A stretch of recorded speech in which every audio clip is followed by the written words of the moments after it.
Hey everyone.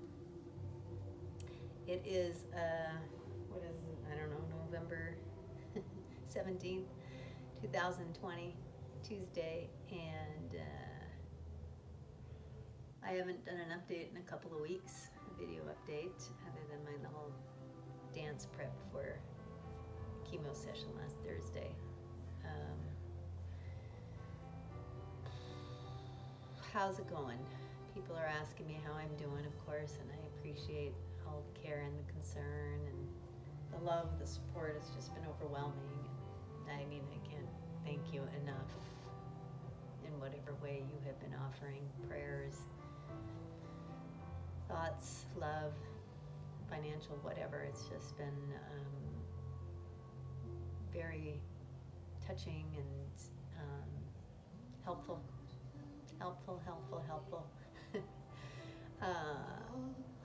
Because I'm just gonna say it. This is not a journey for the faint of heart. It's not. No way. Clearly, the biggest journey of my life, spiritual journey. If I wanted a spiritual awakening, well, I sure got one, and I've had a life of spiritual awakenings, but this is the topper. No question about it. It's hard. Yep, it's hard. I'm not gonna candy coat it. I think the hardest thing is keeping my mind in the right place. Because our mind can just easily attach to some pretty crappy thoughts that are not uplifting.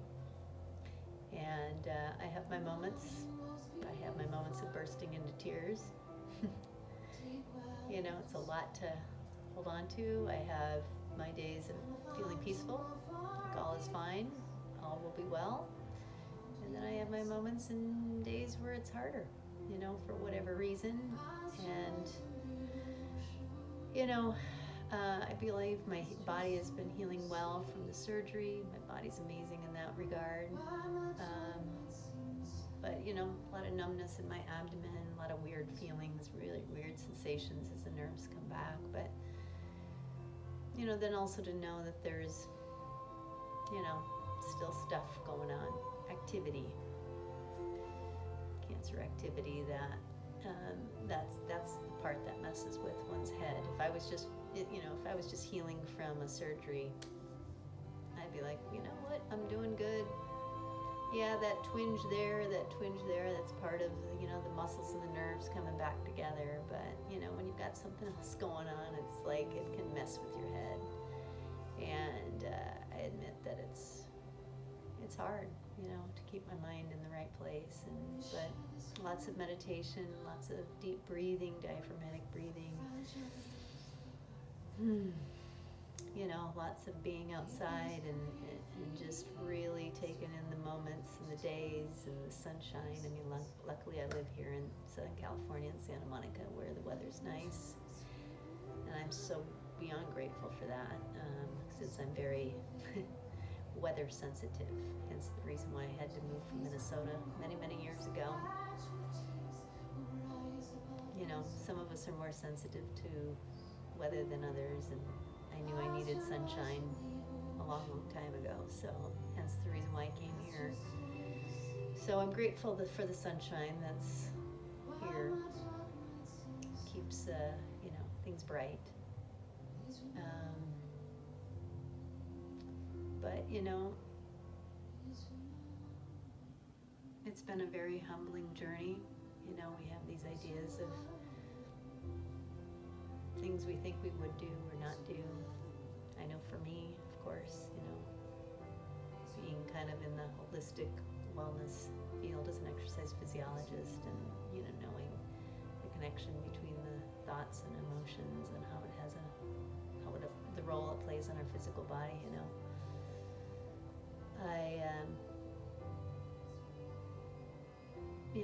Obviously my preference. I wish I wouldn't have to do this chemotherapy, but I'm being humbled, and I'm choosing to see, with guidance from those who've gone through it before, and to to recognize that God is in everything.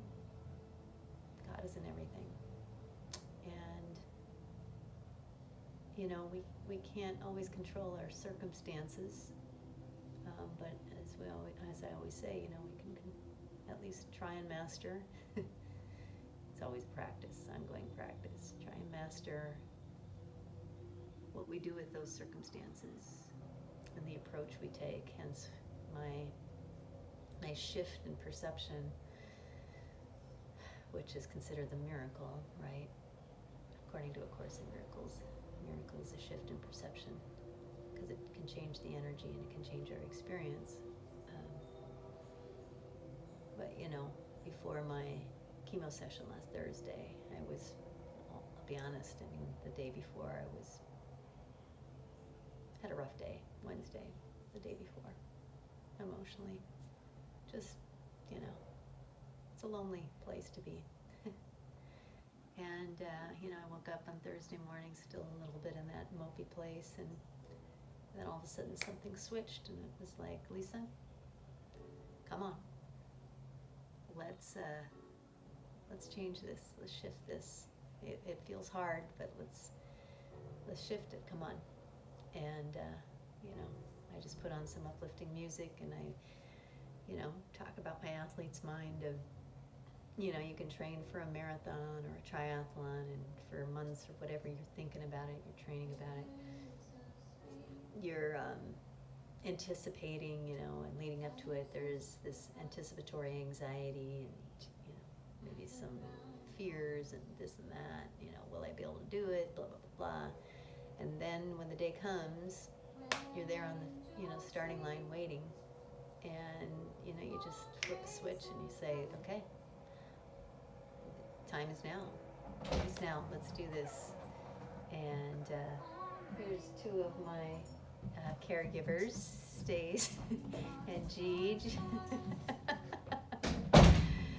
I'm blessed with them and everybody, Jen, Erin, everybody, all parents, everybody, you guys. So yeah, you just gotta switch it, and it's not always easy. In fact, it's pretty hard sometimes.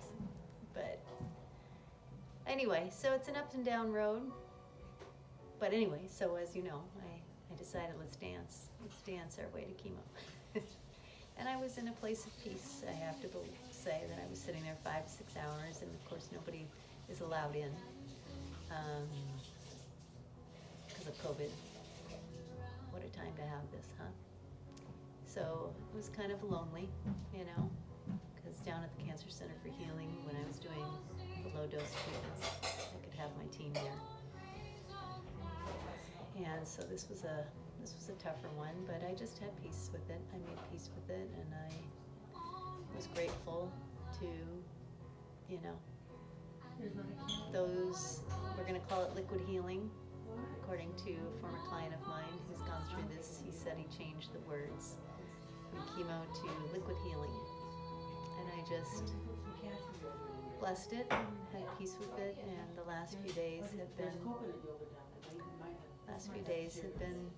tiring, but I'm out walking and doing gentle yoga and sleeping and just honoring my body. But yeah, feel tired, but you know, trying to eat and nurture myself.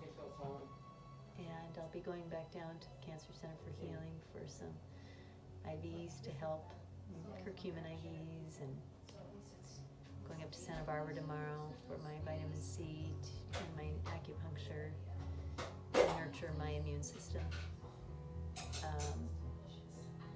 You know, we've got to counteract and support the immune system as much as possible. My body physically, I go once a week to physical therapy to work on the scar tissue with Dr. Erin Carr,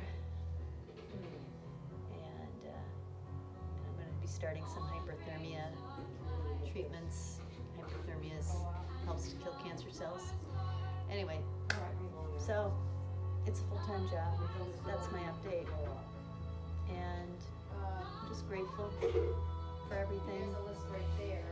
And love you all.